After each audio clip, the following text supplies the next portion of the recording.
happened with me with this film. So I accepted the film, and I was really excited to take this, and I loved the idea, and I was reading it, and I gotten probably 2 weeks into my preparation for the film, and my father was diagnosed with cancer. And I was like, first it stunned me, and then it was the magical work of the universe. I could not believe that this was the film I was working on, and I was, forced to face, my father's mortality. So it was rough for about a week, and I got it together, and I decided that we would use the process of the character who was suffering a loss, and I would share my preparation with my father. And so we just started talking about love, time, and death. And it was some of the most open and powerful conversations that we'd ever had. And they gave him 6 weeks, and he lived for 4 months. So about 3 months into the 6 weeks, I go to see him one day, and he said, "Man, this shit is embarrassing." And I said, "What, Dad?" He said, "Man, you tell everybody you gonna be dead in 6 weeks. 3 months later, you still hanging around." Miss that, Dad. Yeah, I know, right? But it was so beautiful, and we got to a place that we were talking open and comedically, and really, I think I was able to embody the ideas of the loss and also the redemptive quality of the pain.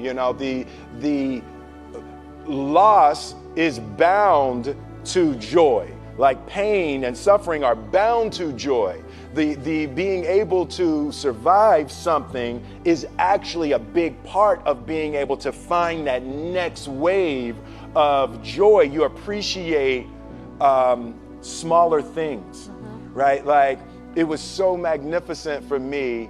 My father died on November 7th. But it was so powerful for me to be cleansed of box office. Like, I don't need the box office to be huge on this film. I don't need to win any awards. I don't care. It was the film that I worked on that I was actually able to comfortably and beautifully say goodbye to my father. And I hope that this film embodies a bit of that, so other people who are experiencing things like that will be able to use it in that way, and it can potentially be helpful and help someone else. So it was powerful to be cleansed of the foolishness of the game of numbers and awards and all of that type of stuff, to actually be able to create a piece of art that legitimately I just want people to see and hope it can be helpful and transformative in their lives. You're talking about perspective. Perspective, absolutely, yes. Yes. How much does fear play into preventing us from grasping perspective, though? Oh no, fear is everything. Yeah, like if there was one concept that I would suggest to people to take a daily confrontation with, is fear. The problem with fear is that it lies, right? So fear tells you, hey, if you say that to that girl, she's gonna know she has you, and she'll never really be attracted to you if she knows how much you attracted to her. Yeah. Don't say that. No, how we get her is when she walks by, ignore her. Right, it's a it's like pop it on your shoulder. Fear tells you dumb shit like that, right? So for me, the daily confrontation with fear has become a real practice for me since about three years ago. I went skydiving in Dubai, right? And skydiving is a really interesting confront with fear, right? So I gotta stand up. I'm sorry, I gotta stand up. All right. So All your friends, what happens, you go out, sorry, I dropped my thing. Yeah. So what happens is you go out the night before and you take a drink with your friends and somebody says, yeah, we should go skydiving tomorrow. And you go, yeah, we'll go skydiving tomorrow, yeah, and you go, yeah, and everybody goes, yeah, right? And you go home and you by yourself, you're like, right? You're like, well, I mean, they was drunk too. Right, so maybe they not, maybe, I mean, we don't have to go, we don't have to do it. So then that night you're laying in your bed and you just keep, and you're terrified, you keep imagining over and over again jumping out of an airplane and you can't figure out why you would do that, right? And you're laying there and you have the worst night's sleep of your life, but you still have the hope that your friends were drunk, right? So you wake up the next day and you go, down and you say where you were going to meet and everybody's there. You're like, oh, shit. All right, cool. Right? So you get in the van and you don't know that your friends had the same night that you had because they're pretending like they didn't. They're like, yeah, man, my uncle's a Navy SEAL and, this is going to be great. I've been looking forward to this. And you're like, oh, my God. And your stomach is terrible. You can't eat and everything, but you don't want to be the only punk who doesn't jump out of this airplane. So you get there, and then you have this safety brief. And you're standing there, and the guys will tell you, well, if the chute doesn't open, what's going to happen is what could happen? That the chute wouldn't open, right? So you do a thing, and what you do is your first jump, you're attached to a guy who is going, he's going to walk you out. So you go, and you get there, and there's an airplane, and nobody's stopping. Everybody's still going. So you get onto the airplane and you're sitting there and it's extra because you're sitting on some dude's lap, some stranger. You're sitting on his lap. And it's like, you're trying to make small talk. Yeah, man. So you be jumping with people all the time, huh? Right? So, and then you just want to make sure, you got kids, right? You got people you need to see, right? You just want to make sure he's serious, right? So you get in there, so everything's normal. So you fly and you go up to 14,000 feet, and you notice there's a light. It's red and it's yellow and green, right? So right now the light's red. So then you start thinking at some point the light's going to go green, but you don't know what's going to happen, right? And you wait and it goes yellow and the light goes green and somebody opens the door, and in that moment you realize you've never been in a freaking airplane with the door open. Right? Terror. Oh, sorry, I'm spitting. Oh, sorry. No, terror, right? So you go, and then, if you were smart, you sat in the back so you don't go first, right? And then people start going out of the airplane. And you go, and the guy walks you up to the end of the thing, and you're standing and your toes are on the edge, and you're looking out down to death. And they say, on 3. And they say, 1, 2. And he pushes you on 2 because people grab on 3, right? Right? And you go, and you fall out of the airplane, and in 1 second, you realize that it's the most blissful experience of your life. You're flying, right? It doesn't feel like falling, right? It's like you actually are kind of held a little bit by the wind, and then you start falling, and there's zero fear. You realize that the point of maximum danger is the point of minimum fear. It's bliss. It's bliss. And you're flying. Right? And you're doing that. And then 20 seconds, 25 seconds, 40 seconds. And you have enough time to just kind of be like, oh, shit, that's that building. That's not like that one. Oh, you can see the ocean. Right? You start doing all of that. And the lesson for me was, why were you scared in your bed the night before? What do you need that fear for? Just don't go. Why are you scared in your bed 16 hours before you jump? Why are you scared in the car? Why could you not enjoy breakfast? What did you need that? The fear is fear of what? You're nowhere even near the airplane. Everything up to the stepping out, there's actually no reason to be scared. It only just ruins your day. You don't have to jump. And then in that moment, all of a sudden, where you should be terrified is the most blissful experience of your life. And God placed the best things in life on the other side of terror.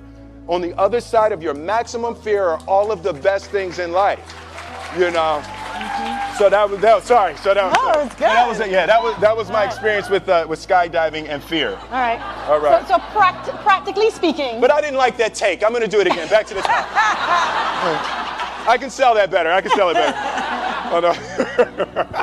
But when you decide to do something like that, like how does it work practically? Do you call your wife and be like, I might be dead tomorrow? Right. No, but that's, but I made a drunk promise. Yeah, I made a drunk promise. Yeah. Here, how about this? So I jumped. I had such a mystical, powerful, spiritual experience. I flew home and got my sons, and I went back, and 10 days later, my sons jumped, right? Yeah. Now, that was a little different. Oh, that makes me stand up, right? Because I'm scared, right? So Jaden went first, right? Jaden wants to do everything first. So I'm sitting there and I'm like, yeah, my sons are going to have this crazy experience. And then Jaden went out of the airplane. And I was like, Then my oldest son, Trey, goes up and he goes out of the airplane. And I was like, this could potentially be the worst display of African-American parenting in history. Right. I was like, both my sons just fell out of an airplane. Jumped. Right?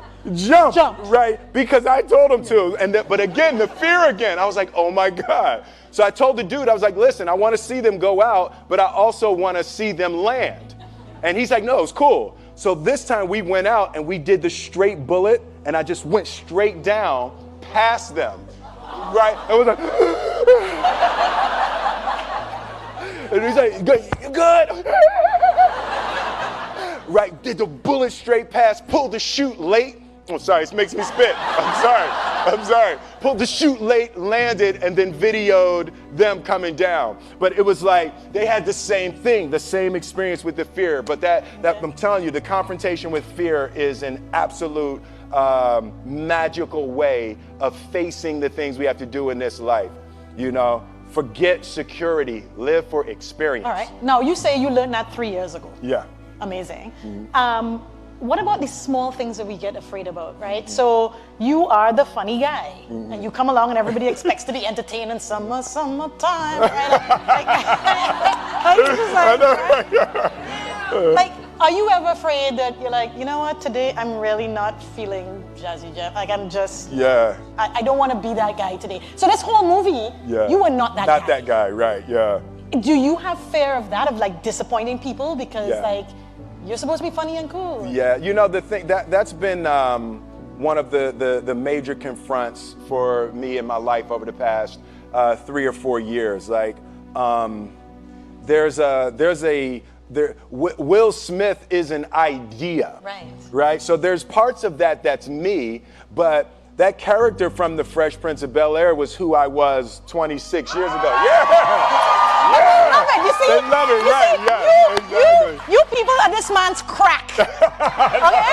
He's talking about evolving, and like moving on, and you're like, Fresh Prince! That's what we want to hear about! You know, so but that's the thing, to be able to boldly be able to move and grow and create and hope that the things that I'm able to deliver at this point. I was 20 doing the Fresh Prince, so I'm 48 now. So it's a really different time in my life. Yeah, that got less of a cheer.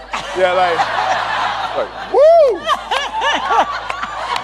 They're like, tell us what that's like. Yeah, I know, right? Yeah. Yes, girls, yes. But yeah, it's. So do you have a fear of being completely who you are? Because it may disappoint some people who just want to see that 28-year-old. Yeah. No, I definitely have difficulty with that. There's a certain you know, when you've created things that are so iconic, it becomes healing for people. Nostalgia is healing. You know, to the Fresh Prince theme is healing to hear that, you know, and it just harkens back to a time and a feeling and an energy, you know, that is a beautiful way to help relieve some little touch of suffering, you know. So when people see me or the Fresh Prince, and even during that time, the movies that I made while I was making the Fresh Prince, so it was the Fresh Prince during the winter, and then the summers were Bad Boys, Independence Day, Men in Black, you know. So it was like it really captured a time. So it's very difficult. I wouldn't have it any other way. I love being able to make people smile and cheer, you know, over that. But I also am going to boldly go to new creation. You know, even something like the decision. You know, I had the 2 screenplays in front of me for the Independence Day 2 and for Suicide Squad. So I had to choose between the 2 of those. And even the choice of going to Suicide Squad, nothing about the qualities of the movies, but the choice of trying to go forward versus clinging and clawing backwards, you know. So I do want to aggressively go forward and do new things and create and hopefully be able to stumble upon a new heyday. Amazing. Now you have an incredible cast. Oh God, yes. In this movie. How does that happen too? Like, how do so many big stars decide, this? And then how does that work between you all? You know, it's the ideas, the screenplay. Alan Loeb, the screenwriter, he just wrote a brilliant screenplay. Everyone related to the ideas of love, time, and death as powerful tools to try to put your life back on track. So everyone related to the journey. But it's, I mean, look at that group. That's like ridiculous. That's like a superhero movie. Yeah. So, did your father get to see any of it?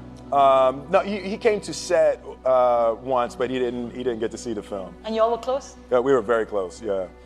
My father. When I put my life together and I look at my father, my mother, and grandmother were the most influential people in my life. And in my mind, when I draw it, I always draw a triangle. And my father was the base. And my mother was the left side, and my grandmother was the right side. And I always put discipline as the bottom. My father, hard work, discipline, endurance was really the foundation of creating my life. And my mother was education, and my grandmother was love. So, you know, the combination of that discipline, education, and love was a... You know what? I'm really grateful for you sharing with us that part of you and also the struggle with his death, because the other thing is that we live in a time where people show these curated sides of them. Because I think of the same fear. Yeah. Right? You just want to be this piece. Absolutely. Not all the rest of it, but you struggle. Nobody wants to hear all of that, you know. It's Facebook. Come on, let's have fun. No. Yeah. So dude, it's a bummer your dad's gone. Nobody here speaks like that, right? You're like, oh, come on, brother. It's a bummer your father's gone. No, but, you know, for me, laughing is the elixir, you know, and that was another thing that my father taught me. He was joking all the way up to the end. Like, laughing, you have to be able to laugh at everything. And for me, the beautiful part is that's my natural color on the spectrum. I naturally go to comedy, you know, and when I'm looking at something, I'm always trying to find why that's funny. And, you know, it's been really, really helpful in this experience and you know, even just this point in my life. Remember to laugh, and spend time with people that make you laugh. Like, that is hugely important.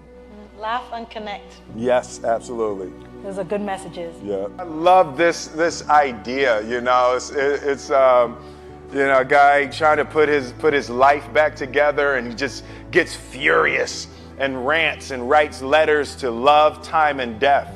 and then love, time, and death respond. You know, so it's you know, a really, that beautiful Christmas flavor was, you know, just a little touch outside of reality, you know, so you get to deal with real subjects and real topics and real loss, but because it touches just that New York Christmas just a little bit outside of the, you know, how excruciating it would be if you dealt with it, you know, straight, hard, rated R, loss, you know. So I just love going into that realm of the mystical, to be able to take a good look at you know, real human issues. Mm-hmm. So you talk about real. Mm-hmm. I felt it was the most real I had seen you be. Really? Yeah, like I felt there was no filter there. Yeah. And I wondered, for somebody who could choose to do anything, yeah, was there something special that drove you to this? Yeah, you know, when I first read it, you know, when I first read it, every once in a while you know, you read a screenplay, and the most important thing in a movie, well, I guess you know, the two most important things that I look for is, one is the universally relatable concept, right? So just at its core, when you first say it, when you say one line about it, can you connect to people? You know, and one of the best ones I've ever had, like something with like I Am Legend, the last man on earth. Yeah. Security, you can keep an eye on this section right here.